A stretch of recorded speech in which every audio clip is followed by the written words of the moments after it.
आइए दोस्तों इस कंसेप्ट को समझते हैं। Work done by a force acting obliquely. देखिए यहाँ पर क्या है, आप देख रहे हैं कि जी वर्क डन होता है, बट अगर कुछ वर्क डन इस तरीके से हो कि ओब्लिकली, मतलब टेढ़ा वर्क डन हो रहा है, मतलब जो फोर्स लग रही है ना वो थोड़ी टेढ़ी लग रही है। कैसे समझाता हूं इसको। ये देखिए यहाँ पर एक छोटे बच्चे की कार है, ठीक है, टॉय कार बनी हुई है। तो बच्चा इस टॉय कार को ऐसे करके यहां से यहां खींचता है, ठीक है ना, इसके पास एक थ्रेड है उससे खींचता है। सो अब यहां देखिए ओब्लिकली जो शब्द है वो मैं आपको समझाना चाह रहा हूं। ये देखिए फोर्स जो लग रही है ना वो ओब्लिकली लग रही है, टेढ़ी फोर्स लग रही है, मतलब ऐसे डायरेक्शन में फोर्स लग रही है, ठीक है ना। ये देखिए ये फोर्स लग रही है, ये बच्चा से यहां से खींचा ना, तो ओब्लिकली शब्द का मतलब समझ आ गया। तो अगर वर्क डन, तो यहां हमें देखना है कि वर्क डन कैसे होगा जब फोर्स एक्टिंग ओब्लिकली लगती है, ठीक है। सो आमतौर पे देखा जाए, जैसे हम प्रैक्टिकल लाइफ में देखें, कोई भी मान लेते हैं आपने यहाँ ऑब्जेक्ट ले लिया, ठीक है ना, इस पर फोर्स कैसे कैसे लग सकती है भाई। आप इसको उस तरह उठाओगे ऊपर, ठीक है, अच्छा आप इसको नीचे भी गिरा सकते हो, ठीक है, वहां तो ग्रेविटेशन लगी रही है। आप इसको इस तरह भी ले जा सकते हो, आप इसको इधर भी ले जा सकते हो, बट कहीं कहीं पे आप इसको ऐसे भी ले जाओगे भाई, ऐसे भी ले जाओगे, ऐसे भी ले जाओगे, ऐसे भी। तो जो रेड वाली डायरेक्शंस हैं इसी को हम ओब्लिकली डायरेक्शंस, ओब्लिक डायरेक्शन बोल रहे हैं। बाकी सब डायरेक्शन तो वर्टिकली और हॉरिजॉन्टली डिफाइंड है, परफेक्ट डिफाइंड है, बट ओब्लिकली जो है वो टेढ़ी डायरेक्शन है। ओब्लिकली में हमें क्या चीज मिलती है, यहां पर देखिए ये जो फोर्स लग रही है ना, ये यहां पर इसके साथ में, यहां हॉरिजॉन्टली इसके साथ में मिला के एंगल थीटा बनाती है, ठीक है ना साहब। सो ये जो डायरेक्शन मैंने बनाई है, ये जो डायरेक्शन मैंने बनाई है हॉरिजॉन्टली, ये क्या है, यहां पर ये देखिए ये जो गाड़ी है ना इस तरह मूव करेगी। सो ये जो डायरेक्शन है इसको बोलते हैं डायरेक्शन ऑफ मोशन। मोशन की डायरेक्शन साहब ये वाली है, ठीक है। और फोर्स कहां लग रही है, फोर्स ओब्लिक डायरेक्शन में लग रही है, ठीक है ना। अब देखिए यहां पर ये क्या है, कार बनाई थी हमने, बॉडी थी, कार थी, अच्छा ये बॉडी है, और इसको जैसे टॉय कार भी लिख सकते हैं, यहाँ पे टॉय कार लिख सकते हैं, इसको बॉडी भी बोल सकते हैं, ठीक है ना। इस तरह से हम डिफाइन कर रहे थे। आप यहां से इसको, ये बंदा क्या कर रहा था, छोटा बच्चा इसको पुल कर रहा है, ठीक है ना। ये सारी चीजें हमने डिफाइन कर दी, फोर्स की डायरेक्शन भी लिख ली। अच्छा इस पॉइंट का नाम दे दीजिए, मान लेते हैं ये पॉइंट ए है, ये पॉइंट बी है, ठीक है। थीटा एंगल हमने बता दिया भाई, एक एंगल पे ही तो बनाएगा ये फोर्स भाई, एंगल पे तो लग रही है फोर्स हॉरिजॉन्टल डायरेक्शन में।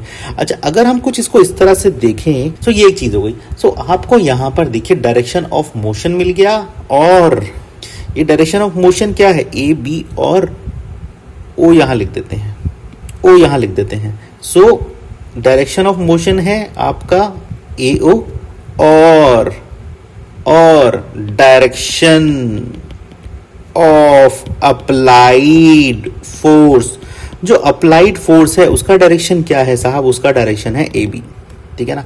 सो अब हम प्रैक्टिकली देखते हैं दोनों क्या है, दोनों अपने आप में एक रे टाइप की बनाती हैं। सो अगर हम इस डायग्राम को थोड़ा सा बाहर निकालें, ठीक है, तो हमें क्या चीज देखने को मिलेगी, हमें कुछ ऐसा देखने को मिलेगा। ये एक ट्रायंगल होगा थीटा, ठीक है, ये एक ट्रायंगल बनता हुआ नजर आएगा जिसका ये वाला एंगल थीटा है, ये ए है, ये ओ है, ये बी है, ये बनता हुआ नजर आ रहा है मुझे इस डायग्राम से परफेक्टली, ठीक है ना। ये कुछ इस तरह से बनाएंगे, ये रे यहां जा रही है, ये रे यहां जा रही है, ये हमने ज्वाइन कर दिया ओ बी को। अब देखिए ट्रायंगल में हमें क्या क्या चीजें देखने को मिल रही है। ये जो डायरेक्शन ऑफ अप्लाइड फोर्स है ना, यहां पर हम इसको कंसिडर करेंगे। क्यों कंसिडर करेंगे, क्योंकि ये जो मूवमेंट है गाड़ी की वो हॉरिजॉन्टल डायरेक्शन में हो रही है। अच्छा अब डायरेक्शन ऑफ मोशन पे ध्यान देते हैं। डायरेक्शन ऑफ मोशन क्या है, ये हॉरिजॉन्टल है, हॉरिजॉन्टल डायरेक्शन है। तो अगर आप देखें ये गाड़ी मूव कहां कर रही है भाई, ग्राउंड पे तो मूव कर रही है, हॉरिजॉन्टली तो मूव कर रही है। धीरे धीरे जैसे बंदा इसको टग अपना उससे लेके जा रहा है तो ये हॉरिजॉन्टली तो मूव करवा रहा है इसको, बिल्कुल परफेक्ट बात है। जब ये हॉरिजॉन्टली इसको मूव करा रहा है तो ये गाड़ी धीरे धीरे आगे चल रही है, तो इसका मतलब क्या है, ये जो फोर्स ओब्लिकली लग रही है ना, इसका क्या सिग्निफिकेंस है समझते हैं। देखिए फोर्स आपने F यहां लगा दी, सो इस फोर्स का बेसिकली हॉरिजॉन्टल कंपोनेंट क्या होगा, ठीक है ना, horizontal component of force. Force का हॉरिजॉन्टल कंपोनेंट क्या होगा पहले ये समझते हैं। देखिए दोस्तों ट्रायंगल हम जानते हैं और ट्रिग्नोमेट्री हम जानते हैं, तो ट्रिग्नोमेट्री के हिसाब से अगर आप कॉस ऑफ थीटा लेते हो तो क्या होगा, base divided by hypotenuse. So cos of theta क्या होगा, बेस क्या है ए ओ है और हाइपोटेन्यूज क्या है ए बी है। सो कॉस ऑफ थीटा क्या हो गया, ए ओ क्या हो गया आपका यहां पर ये, और ए बी क्या हो गया फोर्स एफ, ठीक है ना। सो अगर आपको ए ओ कॉम्पोनेंट निकालना है so F into cos of theta, ये चीज आपको समझनी पड़ेगी। सो ये क्या है, यही तो है हॉरिजॉन्टल कॉम्पोनेंट फोर्स का, आ गई बात समझ में? सो अगर ये बंदा इसको ओब्लिकली खींच भी रहा है कोई बात नहीं, बट एक्चुअली ये गाड़ी हॉरिजॉन्टली इतनी फोर्स महसूस कर रही है। आ गई आपको बात समझ में क्या मैं बोलना चाह रहा हूं? ठीक है, जब ये गाड़ी इतनी फोर्स हॉरिजॉन्टली महसूस कर रही है, सो अब मैं वर्क डन हॉरिजॉन्टली ही निकालूंगा ना, क्योंकि फोर्स भी हॉरिजॉन्टली ही मुझे मिल गई यहाँ पे, और गाड़ी चल भी उधर ही रही है और मूवमेंट भी उसका हॉरिजॉन्टली है, तो मैं सारी चीजें हॉरिजॉन्टली तो लूंगा ना। सो वर्क डन क्या होगा हॉरिजॉन्टली, इसको समझ लेते हैं। ये यहां पर होने वाला है फोर्स का कंपोनेंट हॉरिजॉन्टली मल्टीप्लाई बाय किससे, जो डिस्टेंस ये ट्रेवल करेगा। भाई पहले गाड़ी यहां थी, थोड़ी देर के बाद यहां पहुंच जाएगी, मान लेते हैं ये एस डिस्टेंस इसने ट्रेवल किया, सो डिस्टेंस ट्रेवल तो निकालना पड़ेगा ना। सो एस डिस्टेंस ट्रेवल किया, तो ये जो डिस्टेंस ट्रेवल करेगा कार वो हो गया एस, तो यहां पर क्या होगा work done W is equal to force cos theta into S. ये हो जाएगा साहब आपका क्या, हॉरिजॉन्टल डायरेक्शन में वर्क डन हॉरिजॉन्टली। ठीक है ना, इस तरह से हम इस कंसेप्ट को बना सकते हैं। अच्छा, अब आप कहेंगे कि साहब आपने तो, ठीक है ना, सो इस तरह से हम हॉरिजॉन्टल डायरेक्शन में जो मोशन कर रही है बॉडी उसकी अंडरस्टैंडिंग ले सकते हैं। सो यहां पर जब बॉडी ओब्लिकली फोर्स महसूस करेगी, टेढ़ी फोर्स महसूस करेगी, तो हमें क्या करना है, हमें उसका सबसे पहले एंगल निकालना है यहाँ पे थीटा हॉरिजॉन्टल डायरेक्शन के साथ। अच्छा, अब आप बोलेंगे सर अगर आपने ट्रिग्नोमेट्री की बात करी है तो हॉरिजॉन्टल में तो एक तरह निकलता ही है, तो वर्टिकल में भी निकलना चाहिए। बिल्कुल निकलना चाहिए, 100 and 200% निकलना चाहिए। बिल्कुल सही बात है कि वर्टिकल डायरेक्शन में भी तो कुछ एक मोशन का, कुछ एक फोर्स का कंपोनेंट होगा, क्योंकि आपने क्या कहा था, हमने ट्रिग्नोमेट्री को छेड़ दिया। भाई ट्रायंगल आया, ट्रायंगल ट्रिग्नोमेट्री छेड़ दिया, जैसे एंगल थीटा है तो एक कॉस थीटा होता है, एक साइन थीटा होता है, ये तो हम जानते हैं ना। आइए अब हम वर्टिकल कंपोनेंट की जानकारी लेते हैं, और एक बहुत इंटरेस्टिंग चीज आपको देखिए वहां मिलने वाली है, बहुत ही इंटरेस्टिंग कंसेप्ट आपको मिलने वाला है वहां पे, जब आप वर्टिकल कंपोनेंट की अंडरस्टैंडिंग लेंगे। दोस्तों आइए समझते हैं उसको। तो यहां पर देखेंगे हमने अभी वर्टिकल कंपोनेंट की बात करनी है, ठीक है। हॉरिजॉन्टल कंपोनेंट तो मैंने यहां बना दिया, ठीक है। वर्टिकल कंपोनेंट की बात करें तो वर्टिकल कंपोनेंट देखिए कुछ इस तरह से आने वाला है, यहां से ए से ना ये वर्टिकली यहां से उठ जाएगा, ठीक है, ये कंपोनेंट हो जाएगा। सो बॉडी के जस्ट परपेंडिकुलर होता है ये कंपोनेंट, मतलब हॉरिजॉन्टल और वर्टिकली आपस में परपेंडिकुलर है इस तरह से। सो इसी चीज को यहां पर भी बना दीजिए, डायग्राम में भी बना दीजिए आप, ठीक है ना, ये देखिए। सो हम जब ट्रिग्नोमेट्री से अंडरस्टैंडिंग लेते हैं, सो वर्टिकल कंपोनेंट की वैल्यू क्या हो जाएगी, ये देखिए वर्टिकल कंपोनेंट आपने यहां तक बनाया ना, ये इसके पैरेलल है, ये लाइन इसके पैरेलल है, तो इसका मतलब क्या है, ये थीटा कहां तक गया, ये थीटा यहां से चालू हुआ था और ये चल चल के यहां तक पहुंच गया, मतलब कि वर्टिकल कंपोनेंट के लिए थीटा की वैल्यू क्या हो जाएगी, 90 डिग्री हो जाएगी।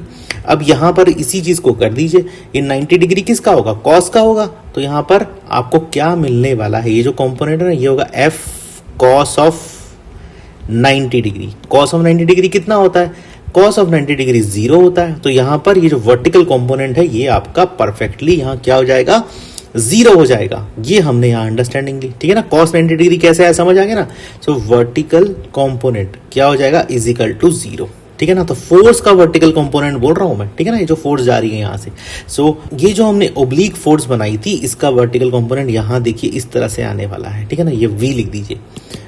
सो ये क्या हो जाएगा, ये 90 डिग्री हो जाएगा, ये वर्टिकल कंपोनेंट 0 हो जाएगा। तो फोर्स का वर्टिकल कंपोनेंट जब 0 हो गया, अब यहां पर वर्क देखिए क्या होगा, ये इंटरेस्टिंग चीज है। वर्क क्या होता है, फोर्स इनटू डिस्टेंस, ठीक है ना। तो ऊपर तो यहां पर आप देखेंगे W is equal to force कितना है, force F cos of 90 degree into S है, कॉस ऑफ 90 डिग्री 0 था, 0 इंटू एस, तो वर्क डन कितना हो गया, 0 हो गया। ये इंटरेस्टिंग चीज मैं आपको कह रहा था देखने के लिए कि वर्टिकली कंपोनेंट में वर्क डन की वैल्यू कितनी आती है, 0 आती है। सो इसका मतलब क्या है कि यहां पर ये जो बंदा है, ये जो बच्चा है, ये वर्टिकल डायरेक्शन में 0 वर्क डन करता है। तो अगर हम इसका प्रैक्टिकल एग्जांपल देखें, मान लेते हैं ये लेडी एक सामान उठा रही है, ठीक है। सो इस सामान को अपने हाथों से, मतलब अपने हाथ से उठाकर भी ले आ सकती थी, बट इस लेडी ने देखिए इस सामान को कहां पे रखा हुआ है, अपने सर पे रखा हुआ है, ठीक है। ऐसा क्यों किया हुआ है, अब यहां पर देखिए ऐसा इसलिए किया है कि जब ये लेडी आगे की तरफ चलेगी, ये जो सामान है ना, वो इसके सर के ऊपर रखने के बाद, ठीक है, क्या बनाएगा, देखिए मोशन की डायरेक्शन ये हो जाएगी और इसका जो सामान है जो यहाँ पर रखा है वो इस तरह। तो आप देख रहे हैं थोड़ा 3D डायग्राम बनाया मैंने, ये हो गया 90 डिग्री। भाई मास यहाँ पे रखा हुआ है ऊपर और मोशन यहाँ चल रहा है, ठीक है ना। सो इसके बीच की क्या डायरेक्शन हो गई, इसके बीच की डायरेक्शन हो गई आपकी 90 डिग्री। 90 डिग्री होगी तो क्या हुआ, वर्क डन। वर्क डन क्या हो गया, वर्क डन 0 हो गया। जैसे मैंने पीछे बताया था 90 डिग्री का एंगल बना देंगे, वर्क डन 0। तो यहां पर भी यही फंडामेंटल लग रहा है। सो जब कोई भी बंदा अपने ऊपर इस तरह सामान रखता है, जैसे आपको रेलवे स्टेशन पर भी दिख जाएगा, जो लोडर्स होते हैं, जो सामान कुली वगैरह लेके जा रहे होते हैं, वो काफी बड़े बड़े ब्रीफकेस अपने सर पे रखते हैं। क्यों, क्योंकि उनको यहाँ पर परपेंडिकुलर महसूस होता है। क्यों, क्योंकि उनकी मोशन की डायरेक्शन ये होती है और लोड की डायरेक्शन ये होती है, ठीक है ना। तो ये परपेंडिकुलर 90 डिग्री महसूस होता है उनको और वर्क डन 0 हो जाता है यहाँ पर भी। सो बट ऐसा नहीं है। अब आप बोलेंगे नहीं जी वर्क डन तो हो रहा है, बिल्कुल हो रहा है वर्क डन। भाई इनके सर पे अगर सामान रखा हुआ है तो इनको वजन तो लग ही रहा है। सो जो वर्क डन हो रहा है वो इनकी जो बॉडी है उसकी मसल्स पर तो वर्क डन हो रहा है। जैसे मैंने दीवार वाला आपको एग्जांपल दिया था, आप अगर एक दीवार पर धक्का लगाएंगे, दीवार तो हिलने वाली नहीं है बट हाँ आपकी मसल्स में दर्द हो जाएगा, ये मैंने आपको बात बताई थी। तो सिमिलरली अगर ये लोग भी ऊपर ऐसे सामान रख के जाते हैं तो वर्क डन ये अल्टीमेटली 0 कर रहे हैं, ठीक है ना। बट इनके जो मसल्स हैं उसमें तो थोड़ा दर्द होगा ही ना, वो तो हम एक एनर्जी का कंसेप्ट से समझ सकते हैं। सो इस तरीके से हम हॉरिजॉन्टल कंपोनेंट और वर्टिकल कंपोनेंट की अंडरस्टैंडिंग ले सकते हैं।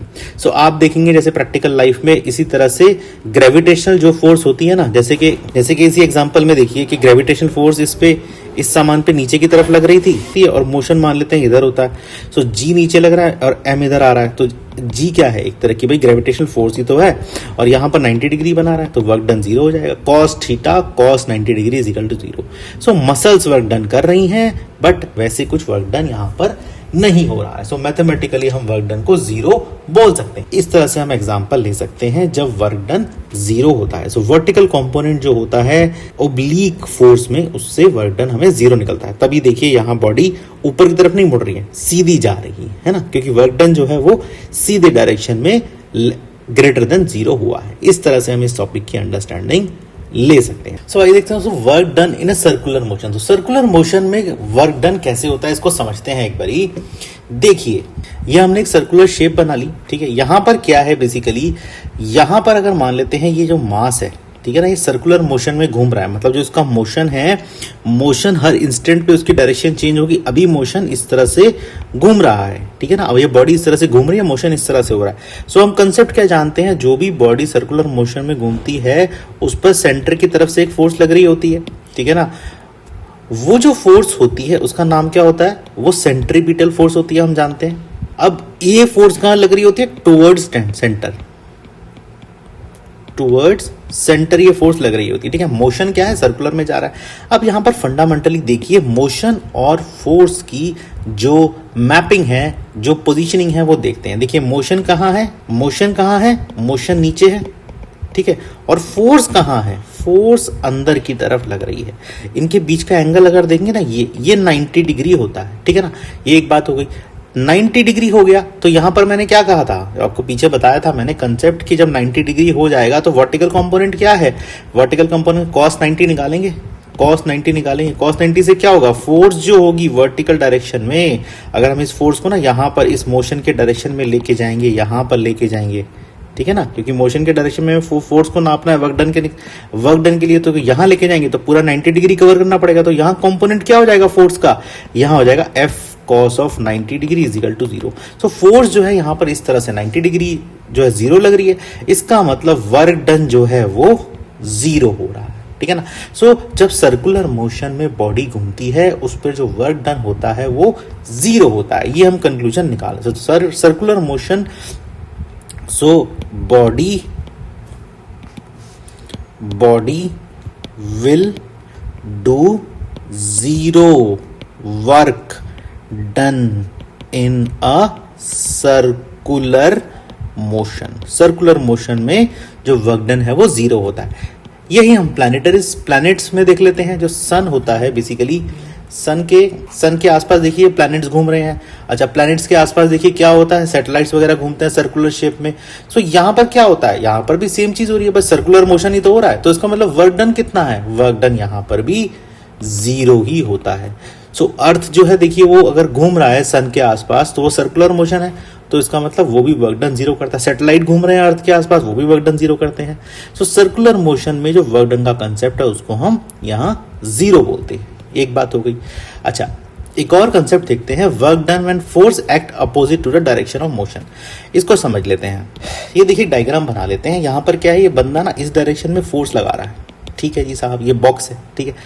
अब आप देखिए इस बॉक्स पे क्या क्या फोर्स लग रही है। ये तो फोर्स जो लग रही है ये मैनुअल फोर्स लगा रहा है, ठीक है ना।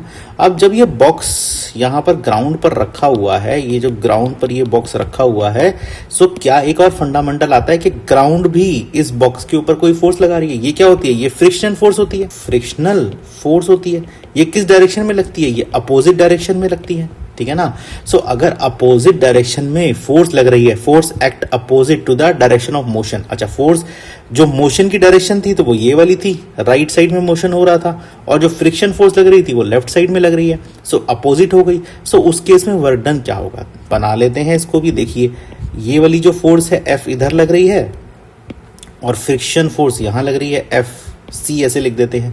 सो कितने का एंगल है इनके बीच में, इनके बीच में 180 डिग्री का एंगल है, ठीक है। हॉरिजॉन्टली दोनों है बट अपोजिट डायरेक्शन है इनकी, भाई अपोजिट डायरेक्शन है। सो जब मैं फोर्स को वापस इस वाली फोर्स को यहां से घुमा के अगर मैं इस तरफ ही लेके आता हूं तो यहां पर कितना इसको ट्रेवल करना पड़ेगा, 180। सो यहां पर क्या हो जाएगा, कॉस ऑफ थीटा कितना हो जाएगा, cos of 180 degree is equal to -1 होता है, ठीक है ना। तो अगर वर्क डन में देखूं, फोर्स का कंपोनेंट देखूं, फोर्स इनटू डिस्टेंस, फोर्स क्या हो जाएगा, फोर्स यहां हो जाएगा F cos theta. F cos theta कितना है, F 180 degree, F cos 180 degree into S, ठीक है ना। तो देखिए वर्क डन कितना हो गया, minus of F into S. So work done is equal to minus FS। यहां पर इसकी मार्किंग कर दीजिए। सो इसका मतलब क्या है, जब अपोजिट डायरेक्शन में मोशन के फोर्स लग रही है तो वर्क डन कितना होता है, नेगेटिव वर्क डन होता है। So we will get negative work done while moving, negative work done when force applies in a opposite direction of motion। जब force opposite direction of motion में लगती है so negative work done होता है। सो अब हमने देखा यहां पर हमें 3 कंडीशन देखने। सो अगर इसी एग्जांपल को हम थोड़ा सा इस तरह एलिब्रेट करें, अब एक बात यहां देखिए दोस्तों, यहां पर क्या अंडरस्टैंडिंग है, ये बंदा इस बॉक्स को खिसकाने के लिए कुछ एक फोर्स लगा रहा है, ठीक है साहब। मान लेते हैं, ऐसा कुछ मान लेते हैं कि एक मिनिमम फोर्स जो चाहिए इस बॉक्स को मूव करने के लिए, भाई ये बॉक्स अगर थोड़ा सा भी खिसकेगा उसको मिनिमम फोर्स कितनी चाहिए, मान लेते हैं 50 न्यूटन की चाहिए, ठीक है। अच्छा, मान लेते हैं यहां से फ्रिक्शन फोर्स इस पर 10 न्यूटन लग रही है, ठीक है ना। अब यहां पर गौर करिएगा, ये बंदा कितनी फोर्स यहां से लगाएगा, समझ रहे हैं मेरी बात को। यहां से इस बंदे को कितनी फोर्स लगानी पड़ेगी कि ये बॉक्स यहां से मूव कर जाए। देखिए नेट फोर्स कितनी है, 50। यहां पर फोर्स अप्लाई बाय मैन, ये आदमी को कितनी फोर्स लगानी पड़ेगी, माइनस फ्रिक्शन फोर्स को यहां माइनस कर देंगे। So force apply by man to move this box, इस बॉक्स को मूव करने के लिए कितनी फोर्स लगानी पड़ेगी, 50 प्लस ऑफ फ्रिक्शन फोर्स, मतलब 50 प्लस 10 न्यूटन उसको लगानी पड़ेगी। 50 न्यूटन प्लस 10 न्यूटन मतलब टोटल 60 न्यूटन की फोर्स इस बंदे को लगानी पड़ेगी। आगे बात समझ आपको, ये होती है अंडरस्टैंडिंग, ठीक है। किस तरीके से हम नेगेटिव और पॉजिटिव फोर्स की बातें कर रहे हैं। सो नेगेटिव फोर्स माइनस होगी तो उसका मतलब इसको मिनिमम फोर्स से ज्यादा ही लगानी पड़ेगी। सो यहाँ आंसर आ जाएगा 60 न्यूटन आपको फोर्स लगानी पड़ेगी इस बॉक्स को मूव करने के लिए। सो अब हमने यहाँ अंडरस्टैंडिंग देखी। अगर मैं यहाँ पर वर्क डन की बात करता हूं तो हमने वर्क डन यहां पर 3 चीजों में देखा है। 3 टाइप का वर्क डन होता है। वो क्या क्या होता है, एक तो वर्क डन है जब वो पॉजिटिव वर्क डन होता है, एक वर्क डन होता है जब जीरो वर्क डन है, ठीक है ना, और एक वर्क डन है जब नेगेटिव वर्क डन है। प्रैक्टिकल लाइफ से एग्जांपल लूँ तो पॉजिटिव वर्क डन वही होता है जब हमारी फोर्स की एंड मोशन की क्या होती है, सेम डायरेक्शन होती है। जीरो वर्क डन तब होता है जब हमारे पास फोर्स और मोशन दोनों किस एंगल पे होते हैं, 90 डिग्री एंगल पे होते हैं। ठीक है ना, क्यों, क्योंकि कॉस ऑफ 90 डिग्री क्या आ रहा था, जीरो आ रहा था। ठीक है ना, कॉस एंगल लेते हैं। नेगेटिव वर्क डन तब होता है जब फोर्स और मोशन क्या होते हैं, आपस में ऑपोजिट चलते हैं। ठीक है ना, सो इन तीनों कंडीशंस में ये प्रैक्टिकल हम एग्जांपल देख रहे थे। इस वाली कंडीशन में क्या होता है, यहाँ पर इंक्रीज हो जाती है क्या, स्पीड आपकी। अगर फोर्स और मोशन एक ही डायरेक्शन में लग रहे हैं, स्पीड इंक्रीज हो जाएगी। इस वाले केस में क्या होगा, नो इफेक्ट ऑन स्पीड, जो स्पीड है वही चलती रहेगी। ठीक है, और इस वाले केस में क्या होगा, आपकी स्पीड जो होगी ना, डिक्रीज इन स्पीड, स्पीड आपकी यहाँ डिक्रीज हो जाएगी। ठीक है ना, क्या होगा डायग्राम, फोर्स यहाँ लग रही है, मोशन यहाँ हो रहा है, तो वर्क डन भी यहाँ हो रहा है, मोशन यहाँ हो रहा है। ठीक है, यहाँ पे क्या हो रहा है, फोर्स यहाँ लग रही है, वर्क डन। सर्कुलर शेप में क्या होता है, फोर्स अंदर लग रही होती है और मोशन इस तरह हो रहा होता है। और नेगेटिव में क्या होता है कि मोशन इधर हो रहा होता है, फोर्स इधर लग रही होती है, अपोजिट डायरेक्शन में चीज़ें होती हैं। ठीक है ना, प्रैक्टिकल लाइफ से एग्जांपल देखें तो ये कोई भी सर्कुलर शेप में आप जाएंगे, इस वाले के प्रैक्टिकल लाइफ से एग्जांपल देखें तो इस वाले केस में क्या होता है, मान लेते हैं किक का बॉल, तो फुटबॉलर जब बॉल को किक करता है तो उसी डायरेक्शन में बॉल जाती है जिस डायरेक्शन में फोर्स लग रही है। यहाँ वाले में देखें तो आप सन और अर्थ का मूवमेंट देख लीजिए, सन और अर्थ का मूवमेंट देख लीजिए, यहाँ पर ये कंडीशन आती है। और इस वाले डायरेक्शन में देखें तो आपको फ्रिक्शनल फोर्स इस तरह से देखने को मिलती है। ठीक है, तो तीनों चीज़ें यहाँ परफेक्टली डिफाइंड होती हैं। ठीक है ना, अंडरस्टैंडिंग यही है, हमें वर्क डन देखना है किस तरीके से वर्क डन हो रहा है। और वर्क डन कैसे पता चलेगा, फोर्स और मोशन के डायरेक्शन से। ठीक है ना, आइए दोस्तों एक ये थ्रोइंग ए बॉल का केस ले लेते हैं। यहाँ से क्या कर रहे हैं, आप ना एक बॉल को थ्रो कर रहे हैं। ठीक है ना, आपने यहाँ से क्या किया, इस बॉल को इस डायरेक्शन में ना, यहाँ से इस डायरेक्शन में आपने इसको थ्रो किया। ठीक है, परफेक्ट बात है। जब आपने बॉल को थ्रो किया तो देखिए क्या क्या चीज़ें हो रही हैं। बॉल अभी यहाँ से यहाँ तक ऊपर वाली डायरेक्शन में जा रही है। यहाँ पर बॉल आकर एक पीक पर पहुंच गई है, एक बात हो गई। सो अगर हम लेफ्ट तरफ का मोशन देखें, थ्रो का मोशन देखें, इसमें रिजल्टेंट फोर्स कहाँ लग रही है, बॉल पे। गौर करिए, इन सभी इंस्टेंस पे एक फोर्स जो है, ग्रेविटेशनल फोर्स, वो बॉल पे नीचे की तरफ लग रही है। ये तो हम सब जानते हैं, जी जो है वो बॉल पे सभी इंस्टेंट पे नीचे की तरफ लगेगी। ठीक है, एक बात हो गई। दूसरी बात क्या है, जब बॉल ऊपर की तरफ जा रही है, जब ऊपर की तरफ थ्रो हुई है, तो उसमें रिजल्टेंट फोर्स कहाँ है, रिजल्टेंट फोर्स तो एफ ऊपर ही है, तभी तो बॉल ऊपर जा रही है भाई। नेगेटिव जी तो नीचे उसको लेके आता है, ये हम मानते हैं, बट जो रिजल्टेंट फोर्स है, अच्छा रिजल्टेंट फोर्स कहाँ लग रही है, रिजल्टेंट फोर्स ऊपर की डायरेक्शन में लग रही है। अच्छा, मोशन देखिए बॉडी का क्या है, बॉडी का मोशन देखिए, ये ना नीचे की ऐसे जाके सीधा ऊपर की तरफ जाना चाहता है और कांस्टेंट होनी चाहती है ये बॉडी। इसका मतलब इसका मोशन जो है वो इसको नीचे की तरफ लेकर जाना चाहता है, नीचे की तरफ लेकर जाना चाहता है। ठीक है ना, तो ये इसका मोशन हो गया। फोर्स ऊपर लग रही है तो इसका मतलब क्या है, इसकी स्पीड यहाँ डिक्रीजिंग ट्रेंड में आ जाएगी, डिक्रीजिंग ट्रेंड होती रहेगी यहाँ से, और यहाँ पर पीक में आके स्पीड क्या हो जाएगी, पीक में आके स्पीड इसकी जीरो हो जाएगी।